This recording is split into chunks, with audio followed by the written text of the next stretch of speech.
Okay, I think I'll get started and people can continue joining as they wish. Hello, welcome. Thank you so much for joining, everyone. My name is Erica Stone. I'm a transportation planner with WSP. This is the first public meeting for the Separated Cycling Network Improvements and Expansions project for the cities of Waterloo and Kitchener.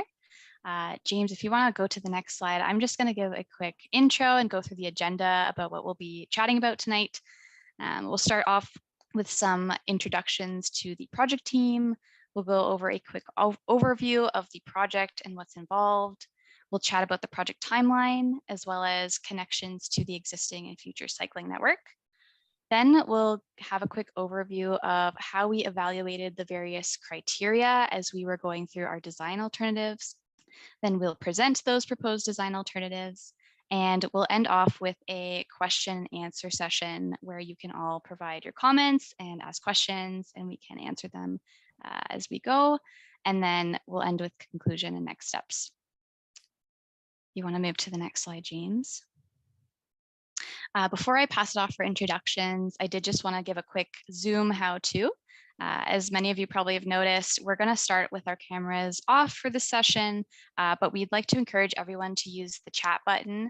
You can type a comment or question to the group as you have throughout the presentation, and you're also welcome to privately message a member of the project team if you're having any trouble.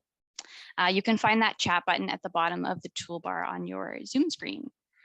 As well, if you would like to speak, you can also use the reactions button. Also at the bottom of your Zoom screen, if you click that button, you can raise your hand.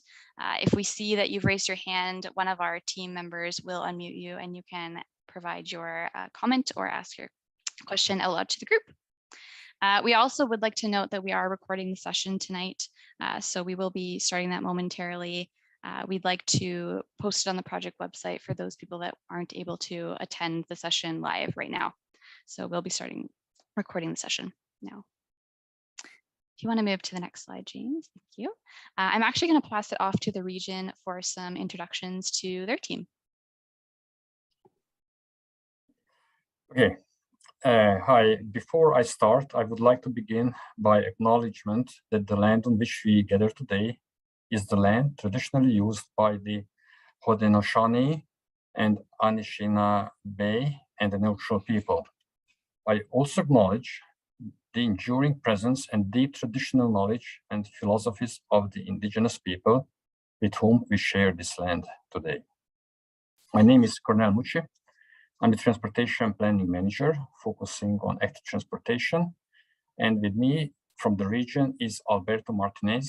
He is the project manager who is dealing with the day-to-day issues with this project. And I'll ask WSP to introduce themselves.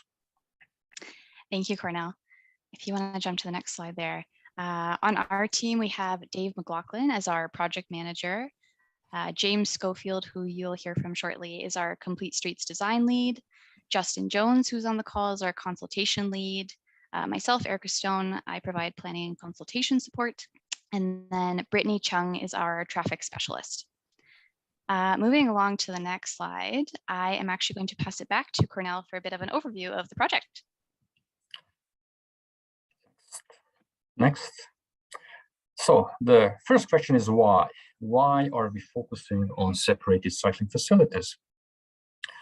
Probably most of you have noticed that most streets that we have built during the last 50, 60, 70 years were focusing on car travel. Cycling on those streets is today in most streets is undesirable due to collision risks between motorists and cyclists. And what we have learned during the last decade is that physically separating cyclists from motor vehicles is one of the most effective tools to increase the safety of both cyclists and motorists and to increase cycling volumes. Very few people from the population are willing to cycle in mixed lanes. That percentage is between 3 to 5%. And many people are riding their bicycles on the sidewalks. At the same time, we know that 50 to 70% of the population is interested in cycling, but only if there are separated cycling facilities, so they are not mixed with cars. Many motorists are also concerned about colliding with cyclists on the road, especially the elderly. So separating cycling facilities is good for them as well. And as the region evolves, there will be more people moving to the region. And currently, we know that many trips are actually relatively short trips, but most of those trips are still happening by driving a car. And trips below 5 or 8, up to 8 kilometers are easily done by a bicycle, but most of those trips are today happening by a car. Developing a cycling network, which is separated from vehicles, will provide over the years the infrastructure where more people will be cycling. And the separation will also help with the winter cycling, because cycling on a separated cycling network, which is maintained properly, is actually not so extreme as many of us sometimes think. Next.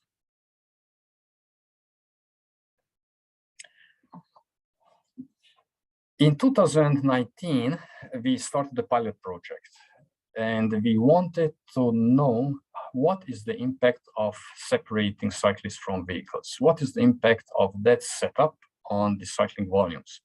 We already knew that there has been lots of positive feedback from other cities, but we wanted to do our own test.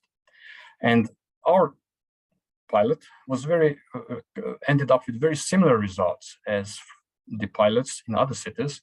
We had seen significant increase in cycling volumes.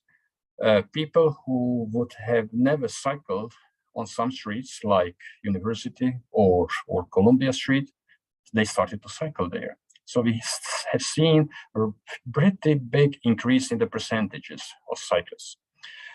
Of course, the number of cyclists was low, so the final number was not very high, but the growth was exceptional. And public feedback showed the preference for flexible bollards on concrete curbs, which was one of the designs that we used. Following the success of the pilot, Regional Council directed staff to make these facilities permanent and also to look into expanding it. Next slide. So our project scope has actually two parts. One is the conversion of the existing facilities to facilities which are easier to maintain, which are higher quality for the users. And those include parts of King Street, parts of University Avenue, and the short section on Erb Street. But also it has corridors which will be totally new in terms of cycling facilities. And I will have a map later on, and I will show them on that map. Next. The 2018 Transportation Master Plan provides the policy background, because everything what we do has to be supported by Council, and this Master Plan has been approved by Council. And the focus has been on developing streets that are multimodal. So it's not just for cars, not designed only for the peak hour, but it is a street that is designed for almost for all times of the day. There are a number of strategies in the Transportation Master Plan, and supporting all modes of travel actually promotes development of healthy community. But for that, we have to upgrade many streets, rebuild when they come to their end of their lifetime. We will have to rebuild them a little bit differently than they were built initially. Of course, developing a network is very important, and the connection to transit also, because cycling and transit actually work together. Next. Another more recent policy direction came out from the Climate Action Strategy, which actually set very ambitious goals in terms of modal shares that we need to achieve in terms of cycling. And The strategy says that the majority of trips should be happening using active transportation by 2050, which is more than 50%, which seems to be a huge increase compared to what we have today. But it may seem to be a very aggressive target if we had to do it in a year or two, but we have 30 years. So within 30 years, that is not an aggressive or not an impossible task. For that, we will have to do lots of redesigning our streets, rebuilding, adding new facilities. And of course, the maintenance component is also very important. Next. And this slide shows the corridors that we are looking at. The solid lines are the separated bike lanes, the extensions that we are considering. And the dotted lines are the existing facilities that we are going to upgrade. You can see that University Avenue has about 1/3 extension. King Street will be a little bit less than double in length. And Erb Street has a very short section today, separated facility, and there are lots of new sections that we are looking at to provide cycling facilities. In terms of complexity, University Avenue and King Street are, I would say, a little bit simpler. We have fewer design challenges because parts of the cycling facilities are already built on those streets or are being built, for example, on University Avenue or King Street, and we will follow the same concept along those corridors. Bridgeport is totally new. And Erb Street, I mean, we'll have to see whether the existing facilities, the design or the concept, the side of the street is the right location. And that is all part of this project that we will discuss tonight. Next, and I think WSP the consultant will continue from here. Great, thanks, Cornell. So I'll take it over from here. Just to give a high-level overview of the project schedule here on this slide. So we started this project back in spring of this year. And right now we're in the midst of a feasibility study where we're looking at different design alternatives and the feasibility of these alternatives for the corridors that Cornell was just presenting. And here we are tonight at the Public Consultation Center. And there will be an online survey that is also going up shortly after this meeting.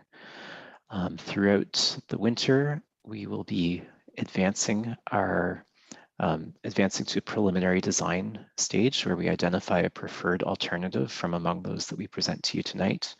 And we will advance that to a preliminary design. And then we expect that there will be a subsequent public consultation center to present that final proposed design to the public before we finalize the design in the spring of next year. And the intention is to wrap the project up and go to Regional Council for approval in the spring of 2023, and then implementation would follow from there.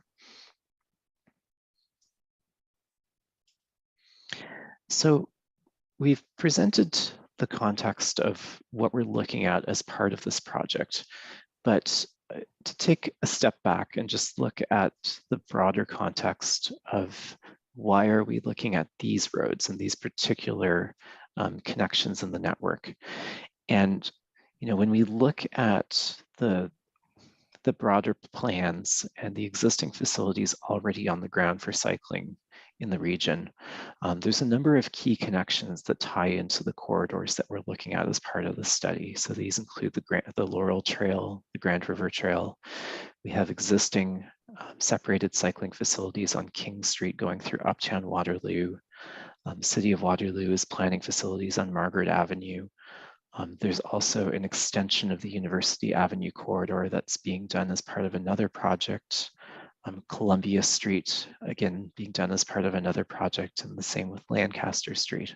So although when we look at the project in isolation, it looks like it's a little bit disjointed in terms of the lines on the map, when we look at it more broadly as part of the overall network, there's a number of important connections that are formed by all of these components of the project. And you can see here how they all tie together. Some of the key considerations that we've been looking at as part of this project, the intersection of Erb Street and Caroline in Uptown Waterloo is certainly a challenging one with the LRT running through that intersection. So we've been looking at alternatives that maximize the safety and comfort for cyclists and pedestrians as they're navigating that complicated intersection. We are looking at the existing signalized intersections at Margaret, along with the existing bike lane south of there in Kitchener, and the planned cycle track to the north of there in Waterloo, and looking at how we can make connections with that facility work well, and use that to leverage it to increase the overall connectivity of the network.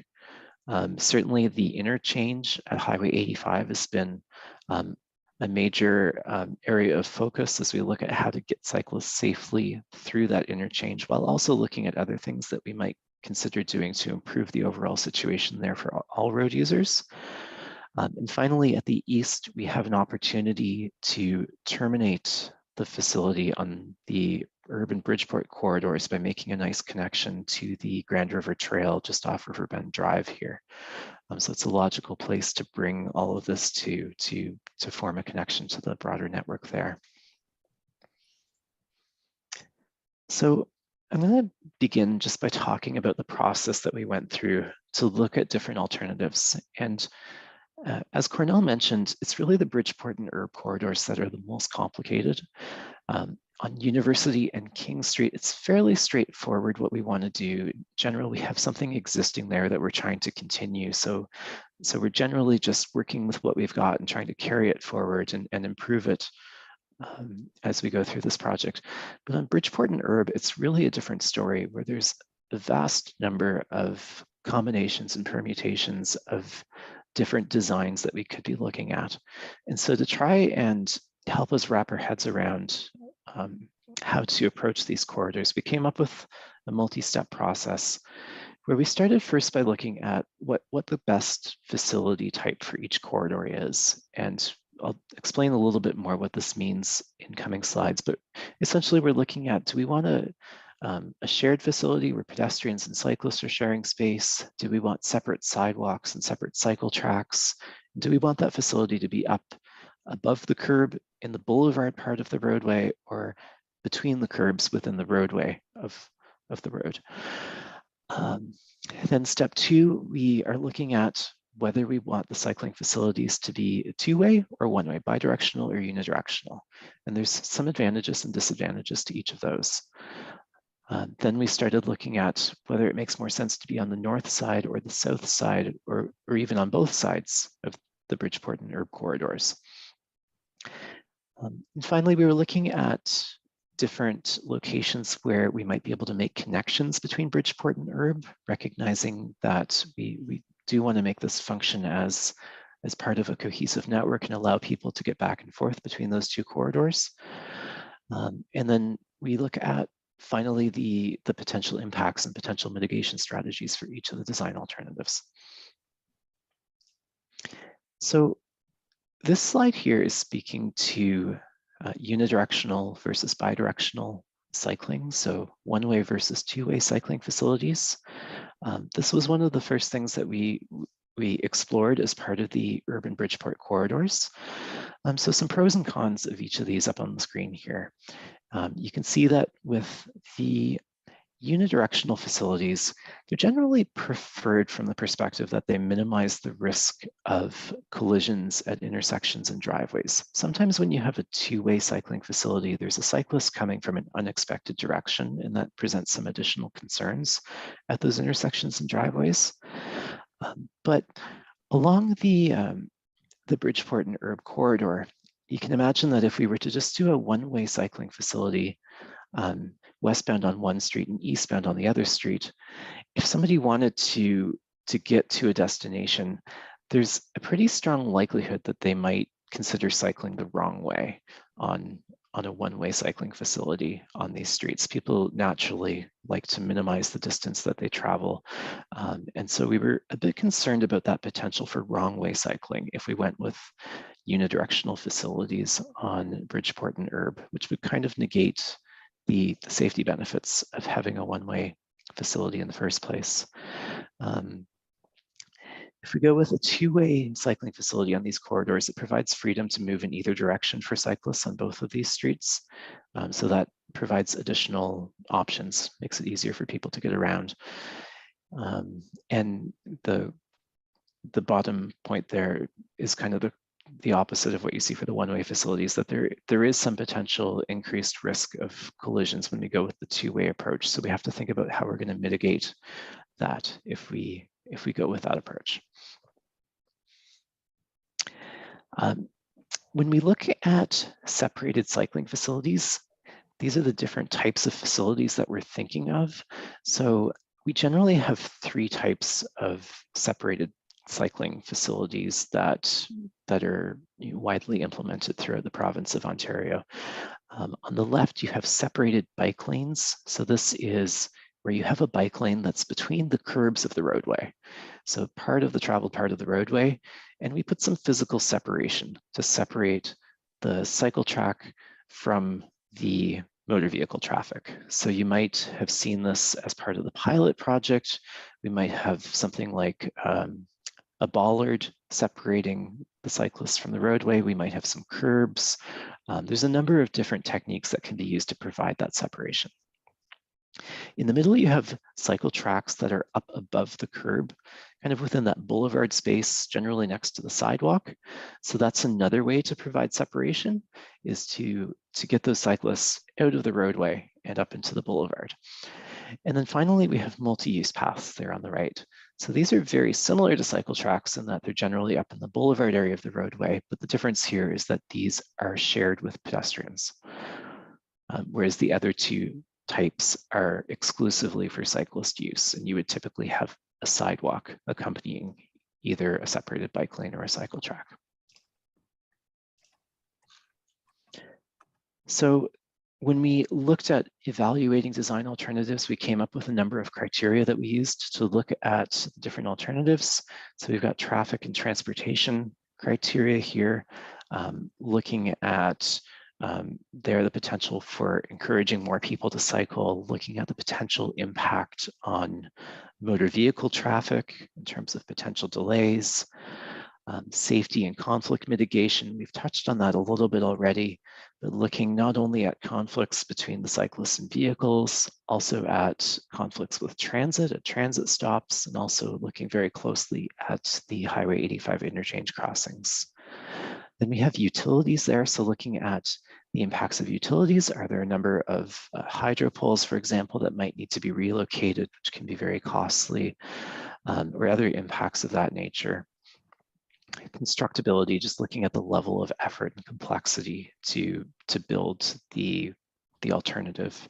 And finally, the cost, not only looking at the cost of implementing the alternative, but also the cost of operating and maintaining the facility. So things like snow clearance factoring in there.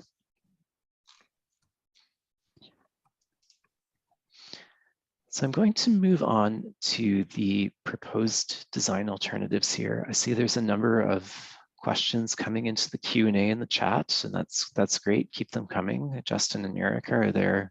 They're answering them, and we will certainly have time to take up some questions later as part of the Q&A as well. So thanks for all of those.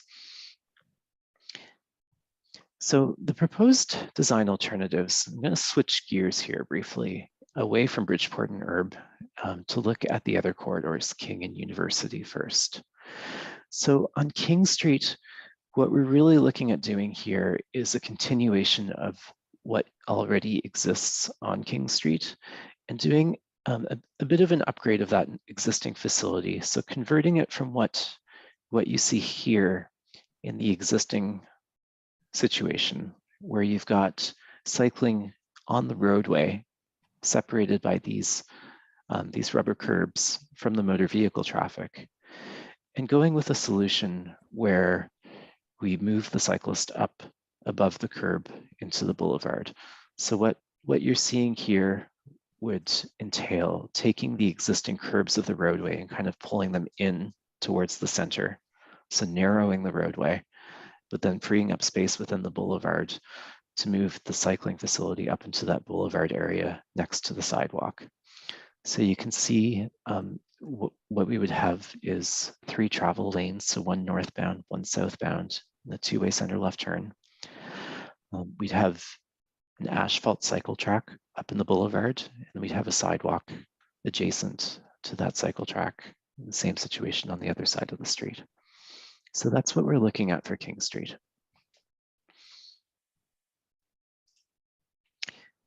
For University Avenue, it's somewhat of a similar story. In the existing condition, we have some painted bike lanes along some segments of University. And what we'd like to do is, again, move those curbs in towards the center of the street, raise the cycle track up into the boulevard.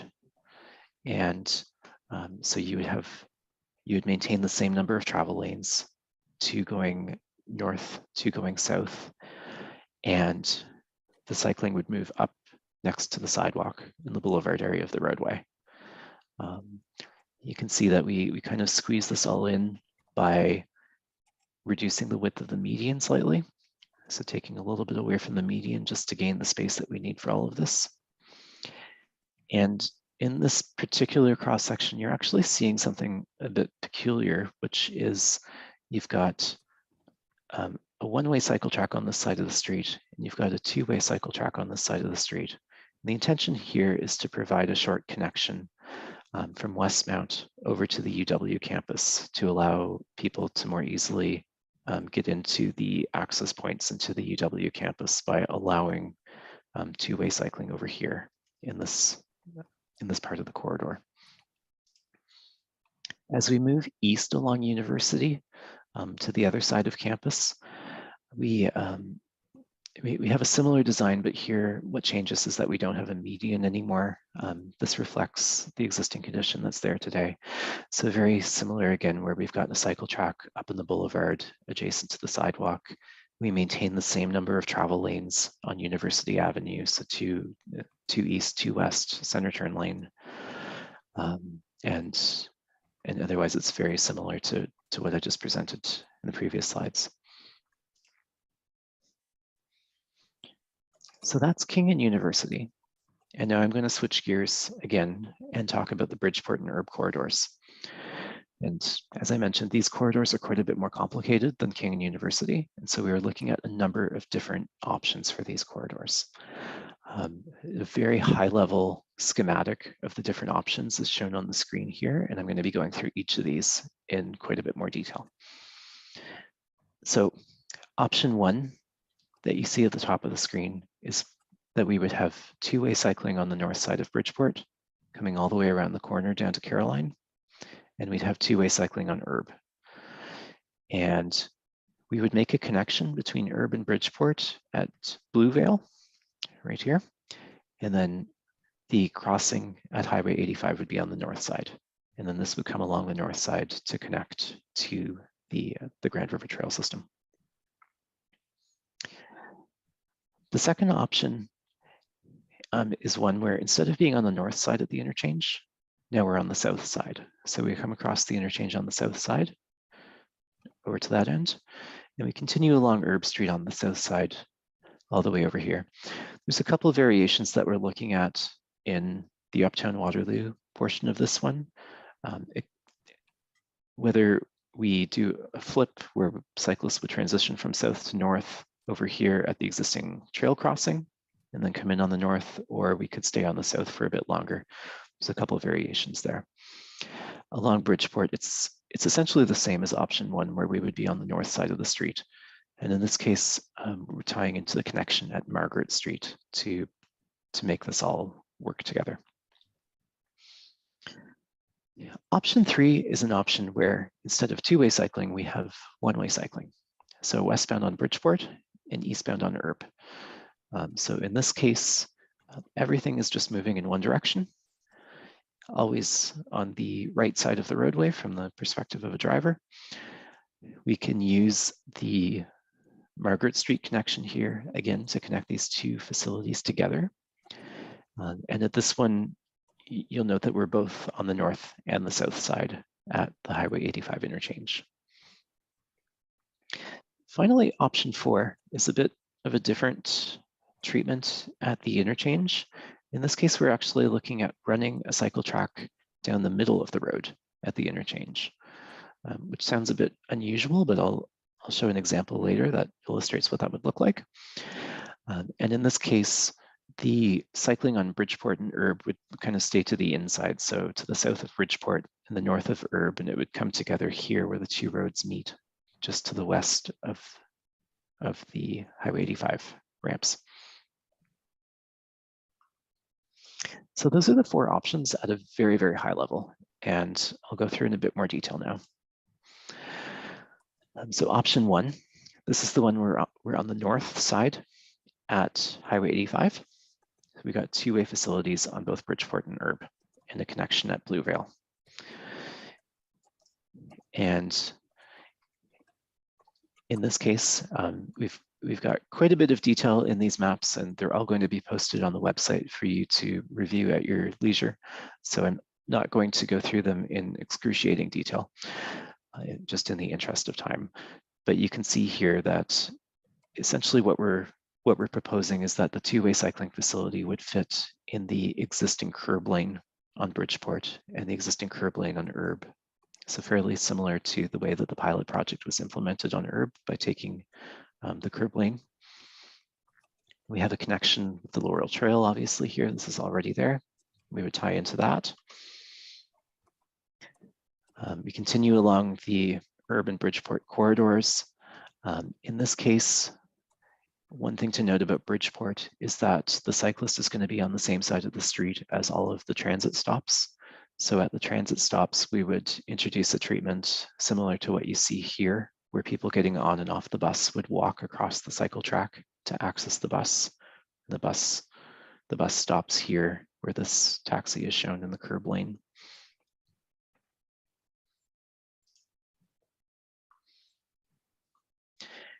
And we would continue like this all the way to Blue Vale. At Blue Vale, anyone who's cycling on Erb would be directed to come up Blue Vale to connect over to Bridgeport to continue across Highway 85. And at Highway 85, what we are proposing here is that the existing channelized ramps that get you on and off the highway would be converted to more of a normal T intersection. So instead of having those sweeping, fast-moving ramps, what you would do as a motorist is you would come into a signalized intersection. And at the traffic signal, you would turn left or right to get on to Bridgeport. And this is intended to improve safety for cyclists at this crossing by having a signalized intersection where they're crossing all of these volumes of traffic that are getting on and off Highway 85. It's a similar situation at the other side of 85, where again, you've got some existing ramps that are free-flowing. These would be converted to a signalized intersection. Along Bridgeport Road, east of the interchange, in this option, what we would be looking at doing is converting Bridgeport Road from a 4-lane road to a 3-lane road, and using that space occupied by the 4th lane to provide space for that cycling facility on the north side of the roadway. And there are some safety benefits that we expect that would be achieved from converting from 4 to 3. Generally, this type of conversion is associated with less rear-end collisions. It gets all the vehicles turning left in and out of the side streets and the driveways out of the main flows of traffic. So there are some safety benefits for all road users, really, from going with this type of a configuration. And then over at the end, we would come across Lancaster on the north side, and very simple and straightforward to make a connection to Riverbend Drive there, where we would tie into the trail system. So some of the pros and cons of this approach as we see them, we are taking a complete streets approach, looking at these corridors. We're building a very strong east-west cycling connection. We think that the intersections will generally operate quite well with this option. even at the Highway 85 interchange, we expect that that signalized configuration there is going to be quite good. From a cost perspective, it appears to be quite good, and no real significant impacts on heritage environment or on utilities. On the other side, there's some conflicts between transit users and cyclists along Bridgeport. As I mentioned there, you've got the transit stops where the cyclist will have to interact with people getting on and off the bus. And with any sort of two-way configuration for cycling, we're going to point out that there is an increased risk for collisions at intersections and driveways, and that might require some more complicated design treatments at those locations. And because we are removing a lane of traffic from Bridgeport and Erb, we expect that there would be some increase in delay for motor vehicles. Here's just a more detailed view of the Highway 85 interchange, showing those teed off intersections that would be signalized. And when it comes to actually getting under the bridges at the interchange, we're looking at two different options there. So one option would be that we widen the existing sidewalk that you find here behind the piers. We could do this by perhaps building a small retaining wall here and widening this facility, or we could take the curb lane of traffic here and convert this to a separated cycling facility. So there's a couple different options there that we're exploring.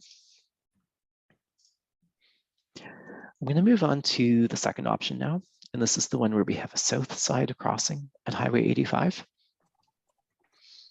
So in this option, we're on the south side of Erb all the way through the interchange.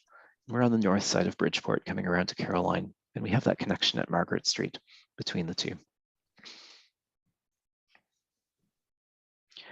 So in this part along Bridgeport, it's very similar to option one. On Erb, we're looking, as I mentioned, at a couple different options here. We could either be on the north side with a two-way facility and then cross the street where we have the Laurel Trail crossing, or we could go with one-way cycling facilities along here. It's really going to depend on the intersection design at Erb and Caroline. I think which of these options shakes out to be more preferred.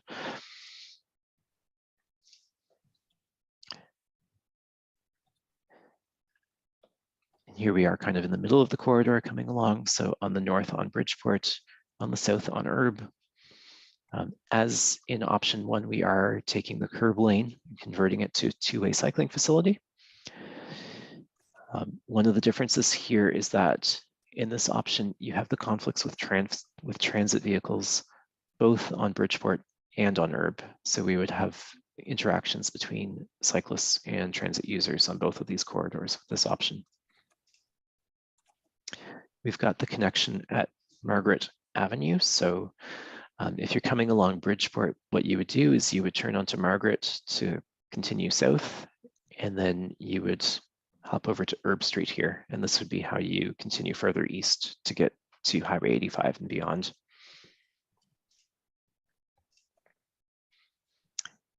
And I'll come back to the ramp in a moment, but you can see that we're on the south side coming through the interchange. We're on the south side of Bridgeport all the way over here. And very similar to option one, we're looking at a 4 to 3 lane conversion of this part of Bridgeport Road, taking the curb lane for the cycling facility. And then when we get to Lancaster, we would cross the street to the north side of the street and bring the cyclist over to Riverbend. So some pros and cons to this one. Many of these are quite comparable to option one. A couple things that I would highlight is that in general, we tend to prefer being on the right side of the street as opposed to being on the left side of the street from a safety perspective. And when we're looking at that Uptown Waterloo segment where there's a few different options, we have that potential for possible wrong way cycling if we were to go with a one-way configuration through there. I'm going to dive a little bit deeper into the Highway 85 crossing here. And I'll admit that this is a fairly complicated and technical slide, but I'll try and explain what we're thinking here. The idea here is that we would implement a traffic signal right where the motor vehicles are getting onto the Highway 85 ramp here. So as a cyclist, you'd be coming along the south side of the road up to this ramp. And as a motorist, the difference would be that right now you can just freely go onto this ramp, but there would be a traffic signal here in this design alternative. And the traffic signal is used to separate the motorist going onto the ramp from the cyclists that want to go straight through. So either the motorist has a green light or the cyclist has a green light. And that is how we manage those conflicts.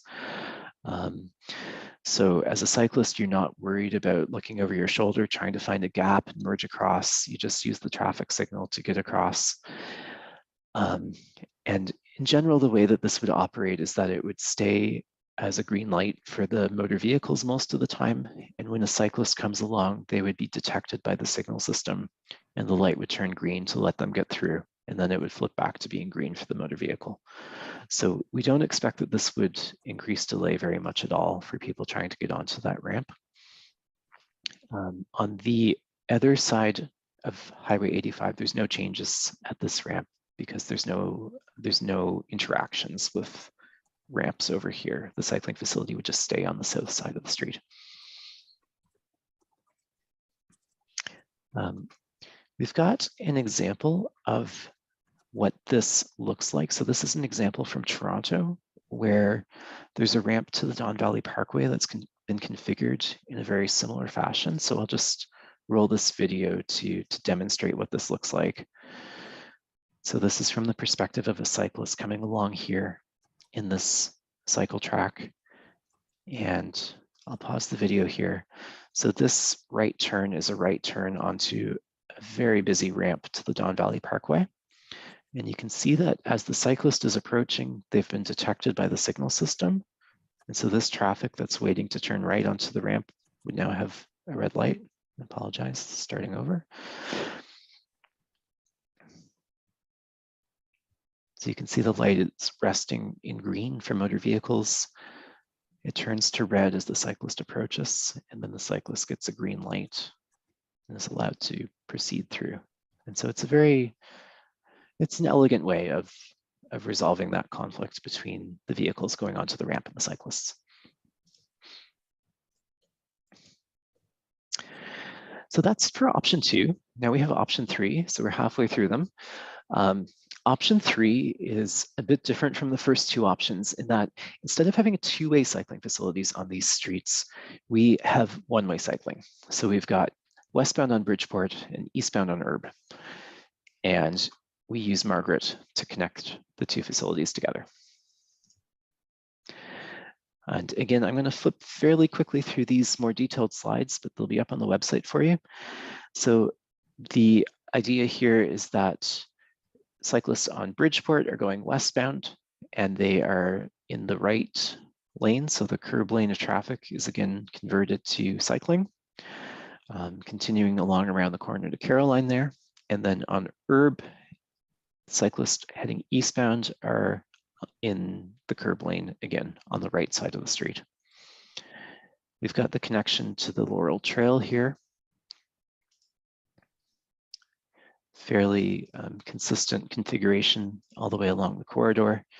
And then at Margaret Street, there's an opportunity to make that connection so that if somebody needed to double back to get to a destination on the other street, Margaret would be a nice place to do that.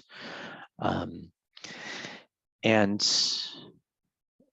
we'll zoom in on the interchanges a little bit more in a couple slides, but very similar situation east of the interchange. Again, it's a 4 to 3 lane conversion. So losing a lane of traffic, but with some safety benefits expected. And we have 1-way cycling on both sides of the street. And then at Lancaster, what we would likely do is bring the eastbound cyclist across to the north side of the street and have a little segment of 2-way cycling to make that connection to Riverbend. So some of the pros and cons of this option, and again, I'll focus here on the differences from the previous 2 options. generally preferred in terms of mitigating conflicts at driveways compared to the two-way facilities. But we do have that potential for wrong-way cycling on these corridors if we go with this option, because if you're trying to get to a destination on one of these streets, you might be inclined to cycle the wrong way if it leads to a shorter path of travel for you. We also expect that this would require a bit more space and likely have higher costs than the other two options. And at Highway 85, we essentially have a combination of the first two options. So not only would we be teeing off the ramps on the north side of the street, we'd also be looking at doing that signalization on the south side of the street. So it's really the combination of options 1 and 2 at the ramps. Moving right along here to option 4. This is an option where we have the cycling facility going down the middle of the interchange. So quite a bit different. And in this configuration, instead of being on the right side of Bridgeport, we're now on the left side of Bridgeport. And we're also on the left side of Erb. So one benefit of this option is that it gets the cyclists away from the transit stops. So there's not that interaction between buses and cyclists. Continues along like that.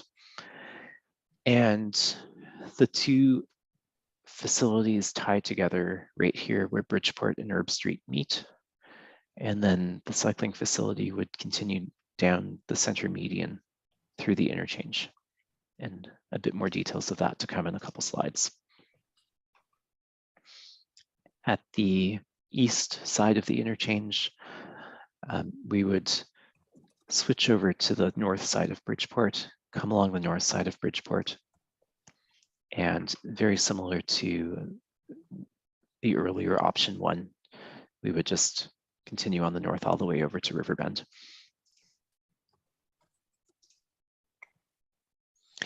So comparing the pros and cons of this option, we feel that being in the center, in the median through the interchange, is going to be a less comfortable environment for cyclists. You're going to have traffic going pretty quickly by you on both sides. And we also expect that this would have higher costs of implementation and likely more disruption as part of construction. But I do want to go into a bit more detail on that interchange.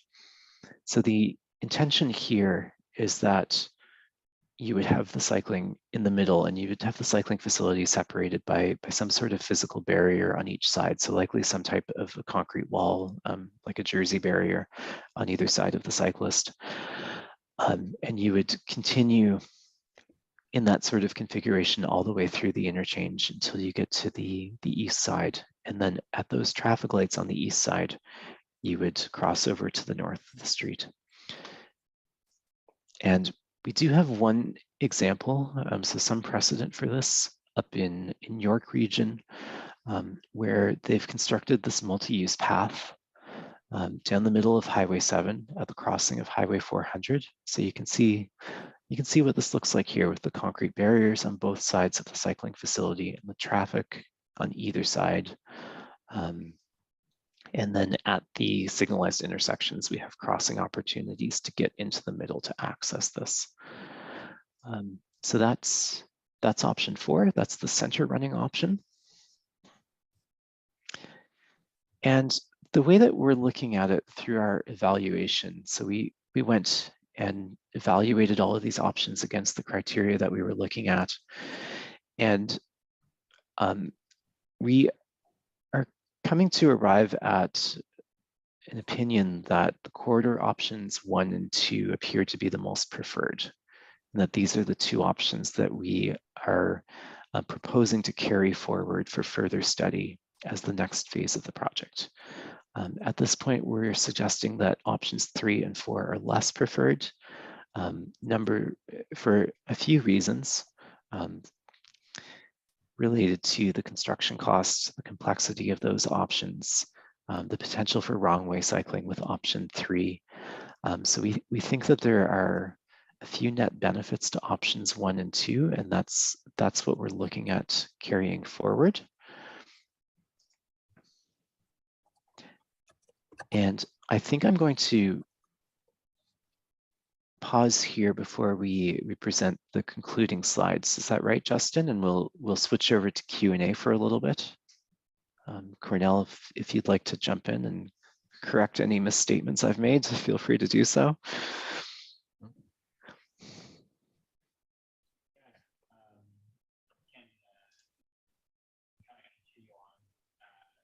I don't think we can hear you. Sorry, we can continue on to the concluding slides, James. And then what we'll do is we'll stop the recording, and then we'll move into the Q&A, so that if people do want to ask questions live, once we get through some of the typed questions and we can kind of go through those, then we will be able to answer those without people worrying about whether or not they're being recorded for posting. Okay, sounds good. So Erica, why don't I hand this back to you to wrap this up? Perfect. Thanks, James. Yeah, so before we get into the Q&A, we just wanted to highlight some future opportunities to participate, as well as our next steps for the project. As James has mentioned, we will be posting this presentation as well as all of the mapping and the drawings so that you can flip through the proposed design alternatives. And we invite all of you to provide your feedback and post comments, as well as what you'll be doing tonight. Again, there will be a recording of this meeting on the project website. If you just want to go back one slide, sorry, James. Thank you. There will be a recording of this meeting on the project website. So if there's anything you missed or you want to see again, you're welcome to rewatch that. And we also invite everyone to subscribe to the project website. This will ensure that you receive project updates and you get information about any future opportunities to provide input.